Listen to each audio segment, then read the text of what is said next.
नमस्कार, जन उत्तराखंड में आप सभी का स्वागत है। मैं हूं प्रभात। सबसे पहले नजर हेडलाइंस पर। मुख्यमंत्री धामी का 27 फरवरी को लोहाघाट दौरा प्रस्तावित। होली रंग महोत्सव में होंगे शामिल। डीएम ने तैयारियों को लेकर रामलीला कमेटी के साथ की बैठक।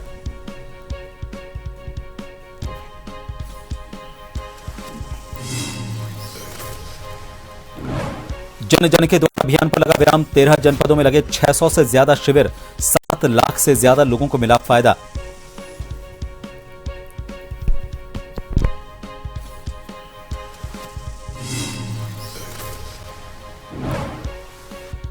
बीजेपी का महाप्रशिक्षण अभियान। हल्द्वानी में भाजपा के पदाधिकारियों ने लिया हिस्सा। प्रदेशाध्यक्ष महेंद्र भट्ट भी रहे मौजूद।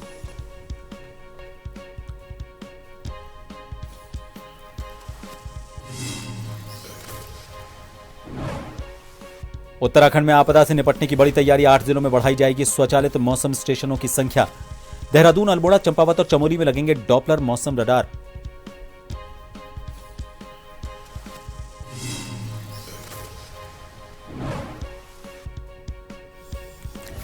और रुड़की में नगर निगम और व्यापारियों के बीच टकराव। व्यापार मंडल ने मेयर और नगर आयुक्त का किया घेराव। भवन कर में 5% वृद्धि पर व्यापारियों का विरोध।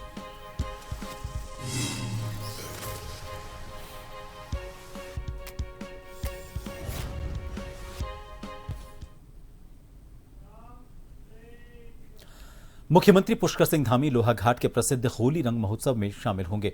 दोपहर 2:30 बजे रामलीला मंच पहुंचकर वो होली गायन में हिस्सा लेंगे।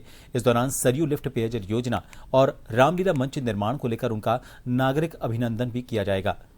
दौरे की तैयारियों को लेकर डीएम चंपावत मनीष कुमार ने रामलीला कमेटी के साथ बैठक कर कार्यक्रम की रूपरेखा तय की। मुख्यमंत्री के प्रस्तावित दौरे को लेकर क्षेत्र में उत्साह है।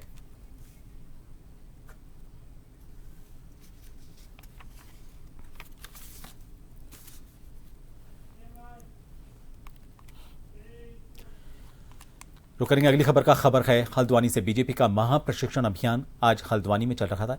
इसमें भारतीय जनता पार्टी के कुमाऊं के सभी पदाधिकारी हिस्सा लेने के लिए पहुंचे। इस महाप्रशिक्षण में भारतीय जनता पार्टी के अध्यक्ष महेंद्र भट्ट मौजूद रहे। प्रशिक्षण के दौरान भारतीय जनता पार्टी के प्रदेश महामंत्री कुंदन परिहार मीडिया से मुखातिब हुए। उन्होंने कहा कि इस प्रशिक्षण का मुख्य उद्देश्य भारतीय जनता पार्टी के वैचारिक नीति को जन जन तक पहुंचाना और समाज में अच्छा काम करना है।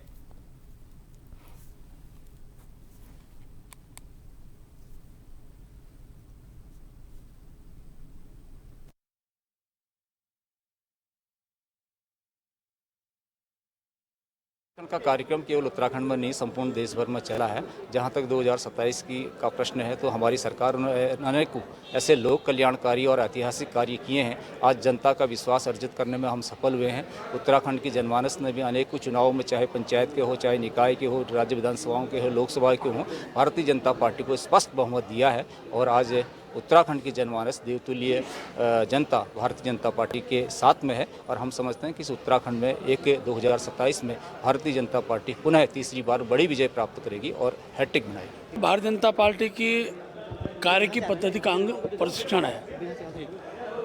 पूरे प्रदेश में नया संगठन बना है। नए संगठन के नए पदाधिकारी बनते हैं। पदाधिकारियों में पार्टी का विचार और पार्टी का अनुशासन, इसकी प्रतिबद्धता बनी रहे, इसलिए प्रशिक्षण की आवश्यकता होती है।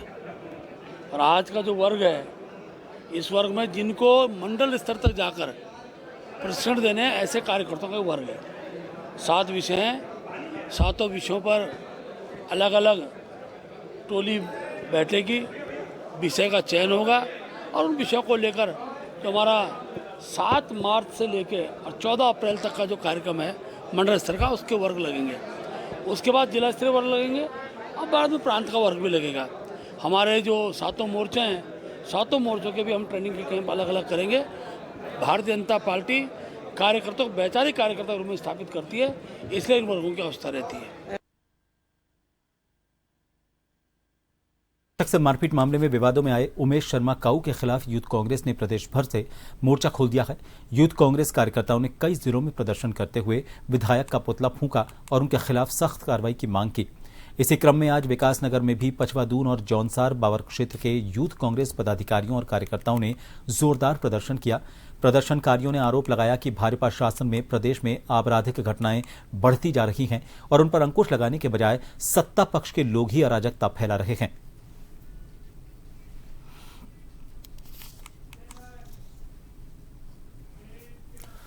उत्तराखंड उच्च न्यायालय ने हत्या के प्रयास के मामले में सजाया याफ्ता एड्स से पीड़ित को उसकी गंभीर चिकित्सा स्थिति को देखते हुए जमानत दे दी है। न्यायमूर्ति आशीष नैथानी के समक्ष मामले की सुनवाई में हुई तृतीया पर सत्र न्यायाधीश रुद्रपुर में हत्या का प्रयास के मामले में जनवरी 2025 में दोषी को भारतीय दंड संहिता की धारा 307 और आर्म्स एक्ट के तहत दोषी ठहराते हुए 10 साल के कठोर कारावास और 20,000 के जुर्माने की सजा सुनाई थी। जुर्माना नहीं भरने पर इसे 6 महीने के अतिरिक्त कारावास की सजा भी सुनाई गई थी।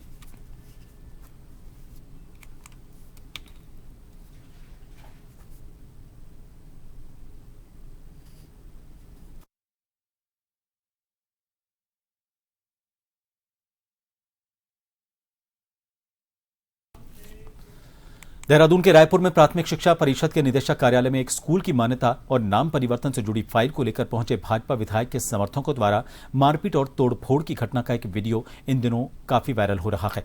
इसके बाद से शिक्षकों में आक्रोश है। वहीं प्रदेश की राजनीति में विपक्ष लगातार भाजपा पर हमलावर होता दिख रहा है। इस संदर्भ में भाजपा के वरिष्ठ नेता और विधायक विनोद चमोली ने इसे अप्रत्याशित घटना बताया। उनके अनुसार निदेशालय के कर्मियों और विधायक के समर्थकों की आपसी गहमा गहमी कोई पूर्व नियोजित घटनाक्रम नहीं है।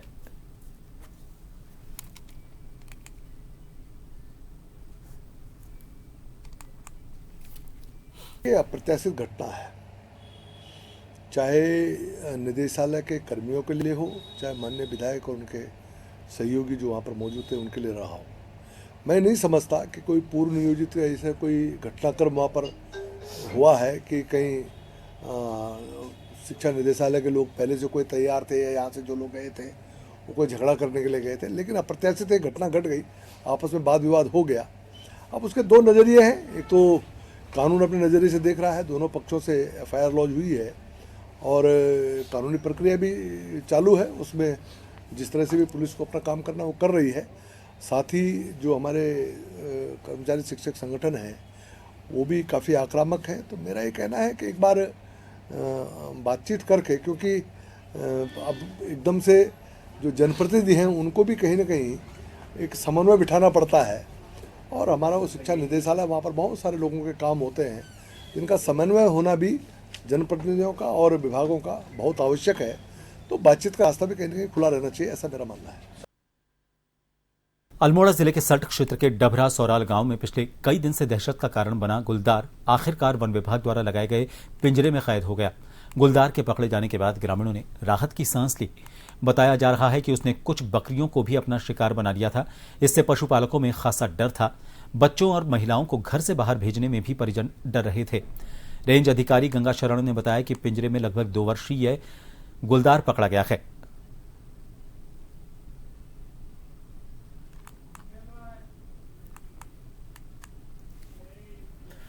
एनएच द्वारा वर्षा जल की निकासी के लिए लोहाघाट में टनकपुर पिथौरागढ़ राष्ट्रीय राजमार्ग पर पाटन पुल, आरामशीन और अक्लधारे के पास कवर निर्माण कार्य करवाया जा रहा है।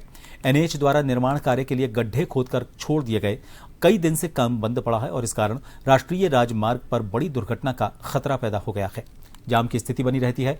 एनएच की इस कार्यप्रणाली और लापरवाही पर एसडीएम लोहाघाट नीतू डांगर ने गहरी नाराजगी जताते हुए एनएच के अधिशासी अभियंता को जल्द से जल्द निर्माण कार्य पूरा करने के कड़े निर्देश दिए।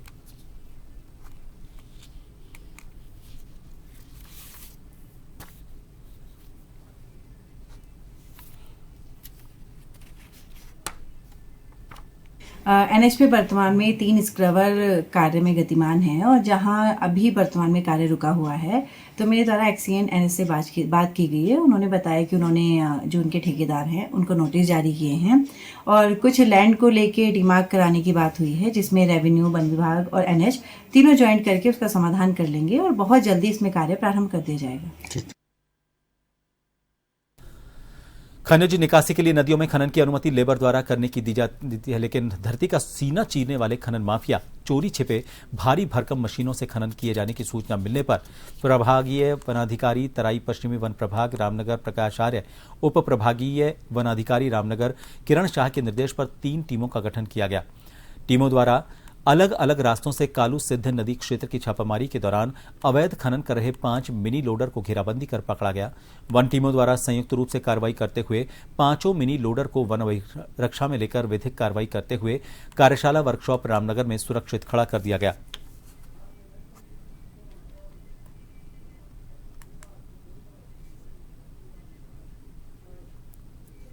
जैसे ही पता लगा कि नदी में मशीनें हैं तो हमारी स्ट्रेटेजिकली इस तरह से किया कि हमने 2 टीमें यहाँ से भेजी, जिससे कि ये लगे कि उनको कि ये इधर ही से टीम आ रही है और वो लोग दूसरी तरफ को भाग जाएं। जैसा कि हमेशा पहले भी पता चलता था कि यहाँ से थोड़ी सी अगर कोई टीम कार्रवाई करने के लिए जाती थी तो उधर भाग जाते थे। तो इसलिए हमने पहले से ही उस साइड पे अपनी 2 टीमें अपनी ऐसी लगा दी थी कि जो कि बिल्कुल सरकारी गाड़ियां नहीं थी, वो प्राइवेट गाड़ियों में थी। तो जैसे ही ये लोग वहां भाग के वहां पहुंचे और एक जगह पे इन्होंने इकट्ठी करी मशीनें, तो वहां पे हमारे द्वारा छापा मार के वो मशीनें पकड़ी। टोटल 5 मशीनें हैं। वैसे तो 6 पकड़ी गई थी, एक जो है वो मौके का फायदा उठा के एक भाग गया, लेकिन उसको पता चल गया कि किसकी मशीन है वो, और वो उसको भी उसका सर्च किया जा रहा है।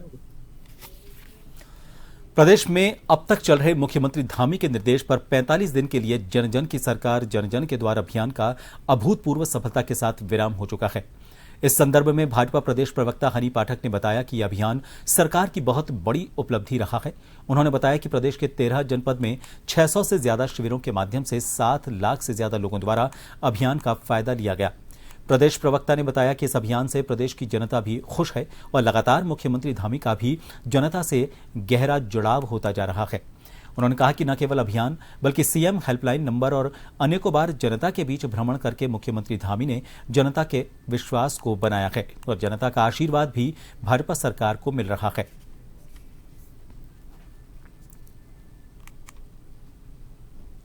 जन की सरकार जन जन के द्वार वाला चलाया जा रहा जो अभियान रहा वो एकदम कुशलता पूर्वक संपन्न हुआ है।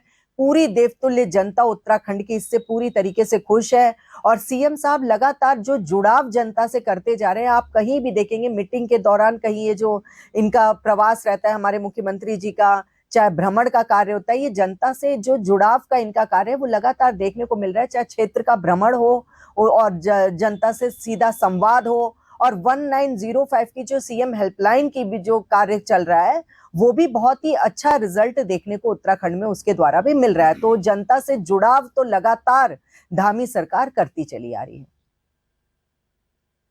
रुकेंगे एक छोटे से ब्रेक के लिए, बने रहिए जन टीवी पर।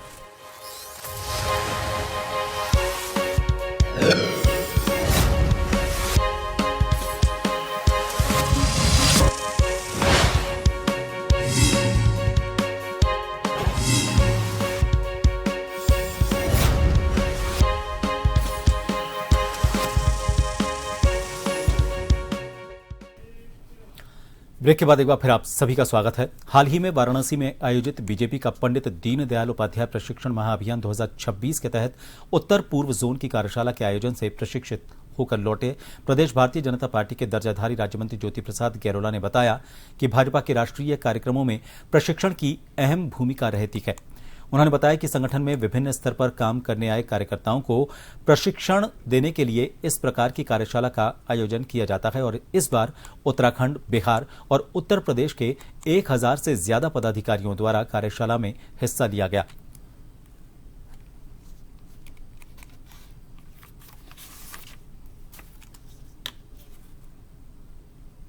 अपना जो नया संगठन पर्व यहाँ पर हुआ है, जिसमें विभिन्न स्तर पर कार्यकर्ता नए दायित्वों में आए हैं, उन्हीं के प्रशिक्षण की योजना को लेकर वाराणसी में एक जोनल बैठक उत्तर प्रदेश, उत्तराखंड और बिहार को के कार्यकर्ताओं की थी।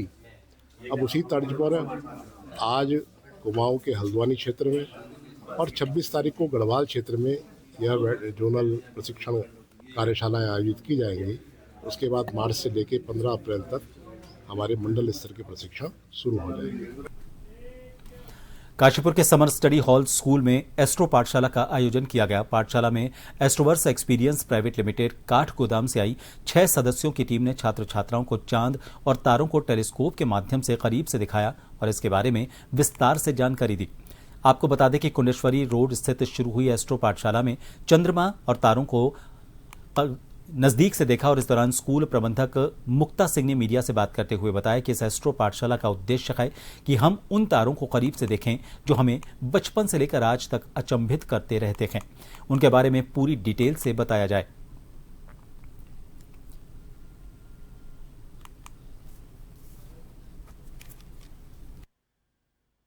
कि हम किस तरह से स्टार्स को देखें और ये जो तारे जो हमें हमेशा बचपन से लेकर और अभी तक अचंभित करते रहते हैं कि ये क्या हैं, उनके बारे में पूरे डिटेल में बताया जाए और चंद्रमा के अंदर क्या है ये भी हम अपनी आंखों से देख सकेंगे। अभी तो हमने सिर्फ अखबारों में पढ़ा है या टीवी पे देखा है, लेकिन अब दूरबीन लगी हुई है, उसमें सब लोग देखेंगे और आप लोग भी देख के ज़रूर जाइएगा कि चंद्रमा कैसा है। और ये जो स्टार्स हैं ये सूरज से भी बड़े बड़े हैं। और एक चीज़ मैं आपको और बता दूं कि जो स्टार्स हमें यहाँ दिखाई दे रहे हैं ये अपने उनकी लाइट अपने स्थान से 40,000 साल पहले की चली हुई है, जो आज हम इनकी लाइट को देख पाते हैं।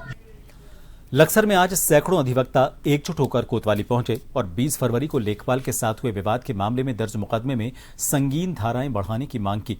अधिवक्ताओं का आरोप है कि पुलिस ने एक पक्ष की तहरीर पर तत्परता से मुकदमा दर्ज किया, जबकि अधिवक्ताओं की ओर से दी गई तहरीर पर मुकदमा तो दर्ज किया गया, लेकिन उसमें उचित और संगीन धाराएं शामिल नहीं की गई।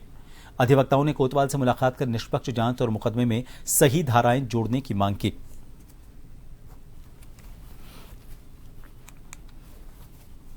जो हमारे अधिवक्ता उन पर फर्जी मुकदमा दर्ज करा दिया लेखपाल सिंह का, जबकि लेखपाल भ्रष्ट है, बिना पैसे लिए आम आदमी से कोई भी काम नहीं करते हैं और हमारे द्वारा भी उनके खिलाफ एक मुकदमा दर्ज कराया गया। लेकिन जो मुकदमा हम दर्ज कराना चाह रहे हैं, क्योंकि हमारा जो एक मुंशी था उसके साथ मारपीट की और उन्होंने क्या करा, अम्बेडकर की उसने जो है अपने गले में माला गिर रखी थी, उस मूर्ति को तोड़ दिया इन्होंने, उसका अपमान किया है, तो इसलिए इनके खिलाफ मुकदमा दर्ज कराने के लिए हम कोतवाली में आए हैं। दूसरा, जाते सूचक शब्द गए उसे, दूसरा क्या है, धंधे पे बैठे हैं, अनलीगल धंधा है।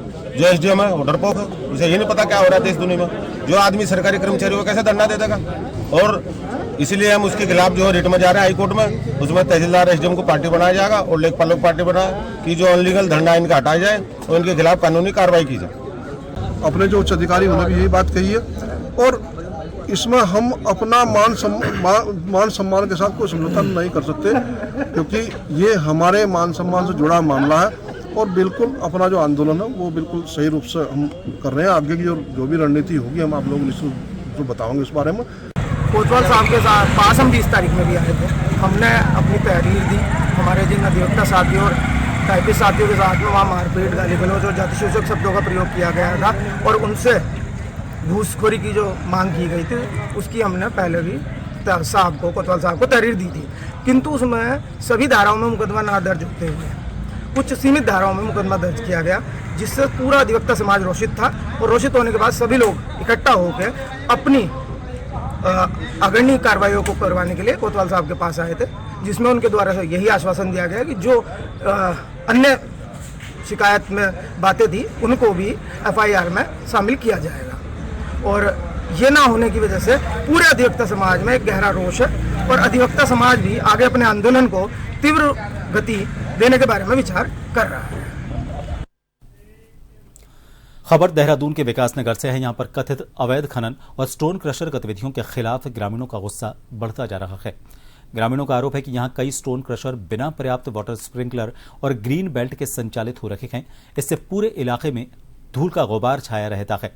ग्रामीणों का कहना है कि क्रशर से उठने वाली बारीक धूल खेतों तक पहुंच रही है और इससे फसलें और फलदार वृक्ष खराब हो रहे हैं।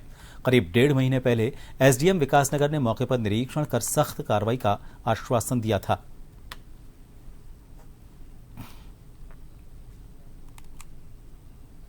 जो काश्तकार है हमारी फसलों का भी नुकसान होता जा रहा। दूसरा, हमारे जो है ना खेतों में पानी फिरता था, जो साफ पानी था बावड़ी का, वो पानी थोड़ा गंदा हो गया जी। हमारी फसलों में जो है 4-4 इंच चढ़ गई जी उसकी मिट्टी, वो धुलाई की मिट्टी धुल के भेज रहे, बजरी का रोप मिट्टी जो है सारी की सारी हमारे खेतों में बैठ रही है, ना हम फसल में उसको फेर सका पानी को। इससे हमारा भी तो नुकसान हो रहा है। दूसरा, रास्ते के लिए हमारी दिक्कत होगी, रास्ते में चलने के लिए इतनी परेशानी होगी कि हम जाने के लिए भी परेशान कर रहे हैं वो लोग, भाई तुम्हारा कोई मतलब नहीं है, खेतवाड़ों का यहाँ कोई मतलब नहीं है। इस तरह से हमें बहुत ज्यादा परेशानी हो रही है। अभी सारी दिक्कत है किसानों को रास्ते की भी दिक्कत है, पानी की भी दिक्कत है, डंगर प्यासे मर गए हमारे, गंदा पानी आ रहा, दिखते नहीं, गंदे पानी से उससे हमारी फसल खराब होगी, सब दिक्कत है। ये चश्मे का पानी था, चश्मे बंद हो गया, हम कहाँ से पानी भरेंगे अपने खेतों में। पीछे कुछ दिन पहले आओ तो बंद पड़े रहे, 2 दिन बंद रहे, फिर चल गए हटके, धूल मिट्टी का पानी फसलों तक पहुंचा। हाँ जी, फसलों में करना पड़ेगा, हो पत्थर की सजा रहे हो। देखिए, इसमें जो है उप जिलाधिकारी महोदय द्वारा टीम बनाई गई है, जिसमें खनन विभाग के अधिकारी हैं तथा तहसील से हमने न केवल ढकरानी बल्कि तहसील विकास नगर के अंतर्गत जो है जितने भी स्टोन क्रशर हैं सभी की जांच किए जाने के लिए हमने टीम बनाई है, जिसमें शीघ्र ही जो है जांच की जाएगी और यदि कोई भी स्टोन क्रशर वगैरह जो है नियम विरुद्ध चलाए जा रहे हैं या मानकों के अनुरूप नहीं चलाए जा रहे हैं तो उनके खिलाफ। रुड़की के झबरेड़ा थाना क्षेत्र में बेखौफ बदमाशों ने देर शाम एक युवक पर जानलेवा हमला कर दिया और उसे मरणासन्न कर दिया। दर्जनों की संख्या में आए हमलावरों ने बाइक सवार 3 युवकों को घेरा। इसमें से 2 ने भागकर जान बचाई, लेकिन एक युवक बदमाशों के चंगुल में फंस गया। घटना झबरेड़ा के कोटवाल आलमपुर गांव के पास की है। जानकारी के अनुसार 3 युवक बाइक पर कहीं जा रहे थे, तभी अचानक रास्ते में पहले से घात लगाकर बैठे दर्जनों अज्ञात हमलावरों ने उन्हें चारों तरफ से घेर लिया। हमलावरों के हाथ में धारदार हथियार देख बाइक पर सवार 2 युवक तो मौके से जान बचाकर भागने में कामयाब रहे, लेकिन राहुल नामक युवक अकेला पड़ गया। हमलावरों ने राहुल पर धारदार हथियारों से ताबड़तोड़ वार किए, जिससे वो लहूलुहान होकर जमीन पर गिर पड़ा। इसके बाद युवक की चीख पुकार सुनकर आसपास के ग्रामीण मौके की तरफ दौड़े। भीड़ को आता देख हमलावर युवक को मरणासन्न हालत में छोड़कर फरार हो गए।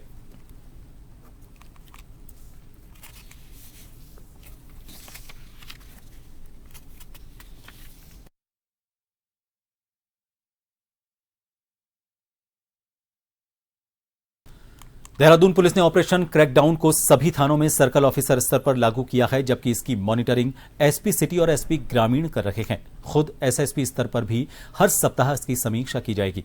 अभियान का मुख्य उद्देश्य विभिन्न क्षेत्रों में रहने वाले किराएदारों, बाहरी राज्यों से आए मजदूरों, होटल और रेस्टोरेंट में काम करने वाले कर्मचारियों और लंबे समय से रह रहे व्यक्तियों का सत्यापन करना है।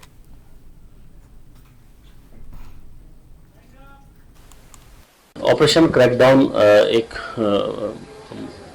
माननीय डीजीपी महोदय द्वारा एक विस्तृत अभियान देहरादून पुलिस द्वारा चलाया जा रहा है, जो सभी थानों में सर्कल अफसर के स्तर पर उसको चलाया जा रहा है, जिसकी मॉनिटरिंग एसपी सिटी और एसपी ग्रामीण स्तर पर की जा रही है और मेरे स्तर पर भी प्रत्येक वीक इसमें इसकी मॉनिटरिंग की जाएगी। और इसमें जो विभिन्न क्षेत्रों में रहने वाले किराएदार, विभिन्न जो कार्य करने वाले हमारे वर्कर्स हैं, जो होटल और रेस्टोरेंट में कार्य करने वाले लोग हैं और जो काफ़ी समय से यहाँ रह रहे हैं और जिनका कोई विभिन्न आपराधिक इतिहास है, उन ऐसे लोगों को खोजना और उनके खिलाफ क्या कार्रवाई प्रचलित है वो हमारे संज्ञान में लेके आना। अगर कोई फंडर है या कोई किसी तरीके से बाहर से आया है जिसने अपना आपराधिक इतिहास छुपाया है, निश्चित तौर पर उनके खिलाफ हम इसमें कार्रवाई करेंगे। और अभी हमारी वेरिफिकेशन की इन सभी खबरों के साथ फिलहाल के लिए इस बुलेटिन में इतना ही। दीजिए इजाजत, नमस्कार।